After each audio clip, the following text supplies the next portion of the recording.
effectivement, comme le RP, une remise en question plus importante et qui ne peuvent pas se faire, je dirais, en one shot et qui donc se font par petites étapes.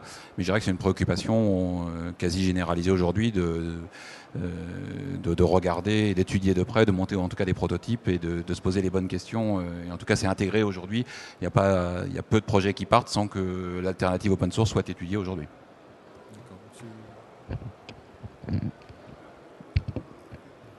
Moi qui suis sur le marché depuis 2004, dans le domaine open source, qu'on soit en open source ou en propriétaire ou en commercial, en propriétaire, passer un changement de RP, ça se fait pas comme ça. Donc c'est pas parce qu'on est en open source qu'on ira plus vite ou quoi.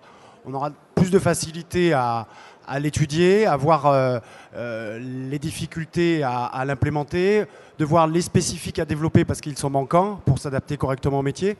Mais que ce soit en propriétaire ou en open source, c'est pareil. C'est la même démarche.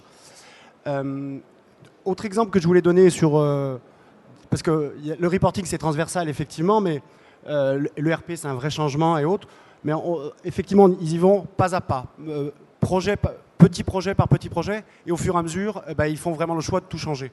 L'exemple d'une grande organisation qui a fait le choix d'un ERP, c'est le Secours catholique, qui a décidé d'équiper ses 1106 délégations dans le monde de l'ERP Compierre.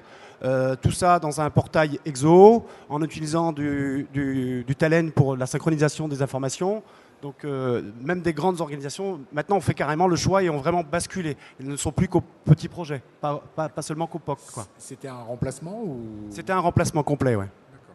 De quoi, si c'est pas indiscret? De l'ERP, de toute la gestion administrative et comptable du Secours catholique. Et c'était quel ERP? C'est Compierre.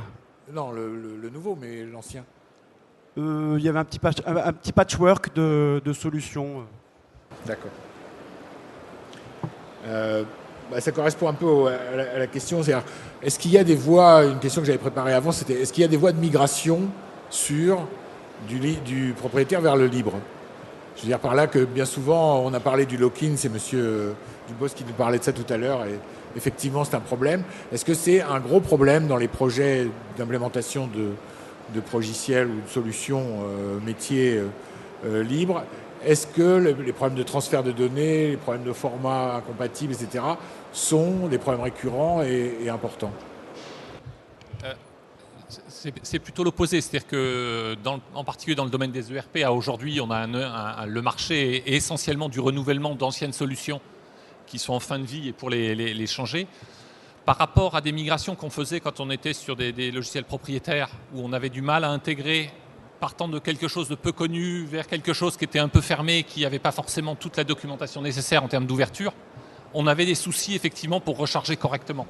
Avec un ERP open source, on a toutes les informations nécessaires pour effectivement réussir à faire une migration au niveau où on le souhaite.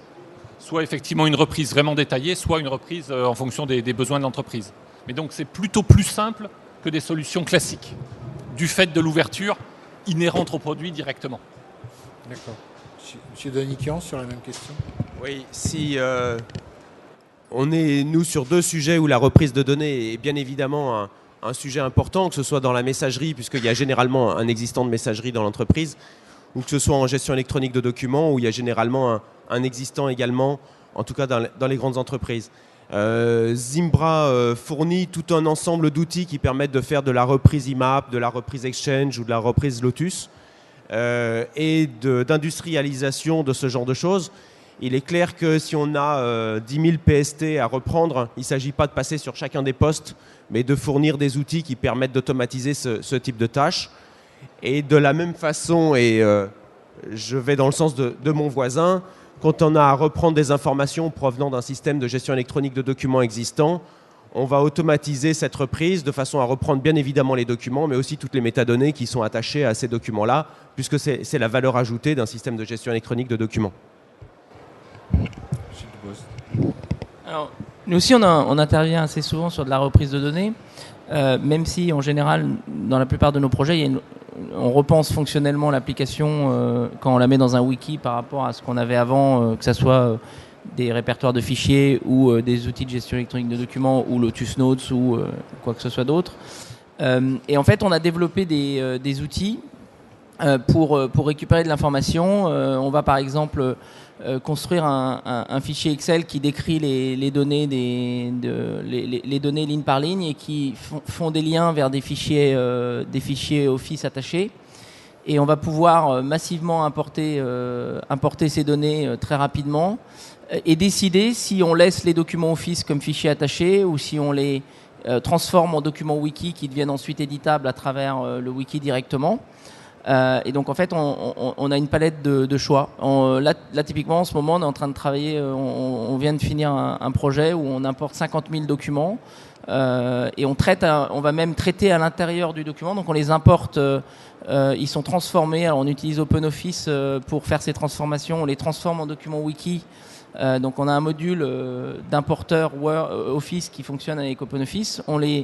On traite les documents, on les transforme en wiki et on va même traiter l'intérieur de l'information pour récupérer de l'information dans les documents. Il se trouve que c'est 50 000 documents d'un même format et qui ont une même structure. On va chercher des métadonnées qui sont à la base complètement textuelles dans le document Word et on va les traiter, on va les transformer en données structurées. Donc ça apporte une vraie valeur ajoutée à l'application. C'est quelque chose qui n'existait pas finalement, qu'on a créé à partir des données existantes. Donc on arrive à faire ce genre de choses.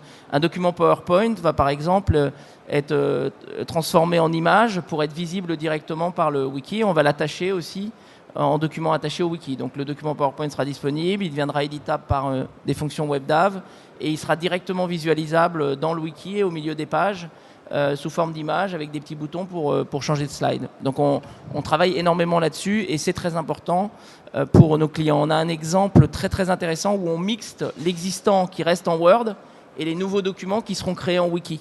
C'est-à-dire qu'il y a un vrai changement qui se fait, mais on récupère l'existant et on garde une seule application pour toutes les données. J'ajouterais que pour moi, ça ne doit pas être un frein. La migration de données ne doit pas être un frein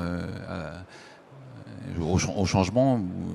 Par contre, il ne faut pas négliger cette phase-là et considérer que la reprise de données, c'est un projet dans le projet en tant que tel et qu'il faut adresser les problématiques techniques.